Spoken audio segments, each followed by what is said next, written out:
Hi guys, எல்லாருக்கும் வணக்கம் guys. இந்த வீடியோவில் நம்ம என்ன பார்க்க போகிறோன்னா, இந்திய அணி எனக்கு உங்களை பார்த்தா ரொம்ப அசிங்கமாக இருக்குடா. போய் அயர்லாந்து அணி எதிராக தோத்துருக்கீங்க. எனக்கு ரொம்ப வேதனையாக இருக்குது. நீங்கள் தோத்தது, நீங்கள் வேர்ல்ட் கப் சாம்பியன், நீங்கள் போய் அயர்லாந்து அணி எதிராக தோத்துருக்குது எனக்கு ரொம்ப வேதனையாக இருக்குது. அயர்லாந்து அணி எதிராக இந்திய அணி தோல்விக்கு இது தாங்க காரணம். ரொம்ப கஷ்டமாக இருக்குங்க அப்படின்னு சொல்லிட்டு 34 ரன் வித்தியாசத்தில் இந்திய அணியை வெற்றி பெற்று சாதனை படைச்சிருக்காங்க அயர்லாந்து அணி. அப்புறம் அந்த அயர்லாந்து வெற்றி குறித்தும் இந்தியா தோல்வி குறித்தும் முன்னாள் பாகிஸ்தான் அணியோட அதிரடி வீரர் கேப்டன் சொல்லாங்க அஃப்ரிடி பார்த்தீங்கன்னா ஓப்பனாக பத்திரிகையாளர் சந்திப்பில் பேசியிருக்காரு இந்தியா தோல்வி குறித்து. அவர் என்ன பேசினார், ஏது பேசினார் சொல்லிட்டு வீடியோ டீட்டெயில்டாக பார்க்கலாம். அதுக்கு முன்னே நீங்கள் நம்ம சேனலுக்கு புதுசாக வந்திருந்தீங்கன்னா ஒரே ஒரு சப்ஸ்கிரைப் மட்டும் பண்ணிவிட்டு வாங்க, வீடியோக்குள்ளே போகலாம். ஆமாங்க, முதல் T20 போட்டியை 34 ரன் வித்தியாசத்தில் இந்திய அணியை வீழ்த்திருக்காங்க அயர்லாந்து அணி. அது குறித்து என்ன சொன்னார் கேட்டிங்கன்னா, உண்மையாக என்னால் நம்பவே முடியலைங்க இந்திய அணி தோத்தது. ஏன்னு கேட்டிங்கன்னா, ஒரு வேர்ல்டு கப் சாம்பியன், அதுவும் 2 முறை தொடர்ந்து வேர்ல்டு கப் அடிச்சிருக்காங்க. அப்படியே போட்ட டீம் இப்போ பார்த்தீங்கன்னா T20 வேர்ல்டு கப் அடித்த டீம் அயர்லாந்து எதிராக தோற்றுருக்குது. எனக்கு ரொம்ப கஷ்டமாக இருக்குங்க.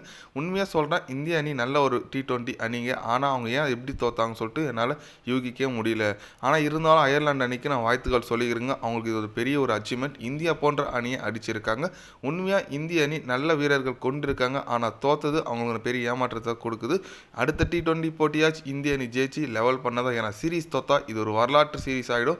இப்பயே சாதனை படிச்சிருக்காங்க இந்திய அணி வீழ்த்தி அயர்லாந்து. கண்டிப்பாக ஒரு பெரிய ட்ராபேக் இந்திய அணிக்கு இருக்குங்க. அடுத்ததில் நல்ல கம்பேக் கொடுப்பாங்க சொல்லிட்டு நான் எதிர்பார்க்குறேன் அப்படின்னு சொல்லிட்டு நம்ம அஃப்ரிடி பார்த்தீங்கன்னா தலைமை ஒரு வேர்ல்டு கப் ஆச்சு டீம் போயிட்டு அயர்லாந்து எதிராக தோக்குறீங்களா அப்படின்னு சொல்லிட்டு சொல்லியிருக்காரு. 100க்கு 100 உண்மைன்னு சொல்லாங்க. ஏன்னா வேர்ல்டு கப் 2 முறை சாம்பியன், கண்ட்ரியும் சாம்பியனான அணி பார்த்தீங்கன்னா இப்போது அயர்லாந்து எதிராக முதல் T20 போட்டியை தோற்றுருக்காங்க. கண்டிப்பாக அயர்லாந்து பேட்டிங் செம்மையாச்சுங்க. ஸ்டார்டிங் கொஞ்சம் சொதப்புனாங்க, அப்புறம் நல்லா கம்பேக் கொடுத்தாங்க. பவுலிங் ஃபீல்டிங் அற்புதமாக இருந்துச்சுங்க. ஒரு கேட்ச் கூட ட்ராப் பண்ணல, செம்மையான ஃபீல்டிங் இருந்துச்சு. அதான் வெற்றிக்கு காரணமாக நான் நினைக்கிறேன். அது மட்டும் இல்லாமல் இந்திய அணி பார்த்தீங்கன்னா ஒரு லெஃப்ட் ஹேண்டராக அணியில் இருக்காங்க. சஞ்சு சாம்சன், ஸ்ரேயஸ் ஐயர் தவிர மிச்சம் எல்லாருமே லெஃப்ட் ஹேண்டர்ஸ் தான் அணியில் இருக்காங்க பேட்ஸ்மேனாக.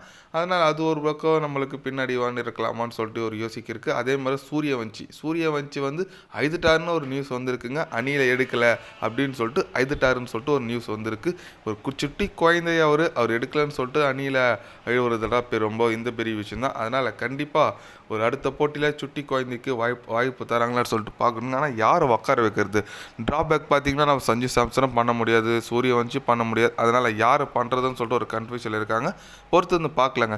நீங்கள் சொல்லுங்கள், இந்த முறை இந்திய அணி T20 போட்டியை தோற்றுருக்காங்க அயர்லாந்து அணி எதிராக. அடுத்த போட்டியில் வெற்றி பெறுவாங்களா, வெற்றி பெற மாட்டாங்களா? உங்களோட கருத்துக்கள் என்னன்னு சொல்லிட்டு, அதே மாதிரி எந்த மாதிரி சேஞ்சஸ் வேணும்னு சொல்லிட்டு உங்களோட கருத்து கொஞ்சம் கமெண்ட்டில் சொல்லுங்கள். இது போன்ற ஸ்போர்ட்ஸ் நியூஸை தெரிஞ்சுக்கணுன்னா சேனலை சப்ஸ்கிரைப் லைக் ஒன்று பண்ணிக்கிங்க. கண்டிப்பாக day by day channel update வரும். மறக்காமல் சப்ஸ்கிரைப் மட்டும் கொஞ்சம் பண்ணி வச்சுக்கோங்க. நன்றி, வணக்கம்.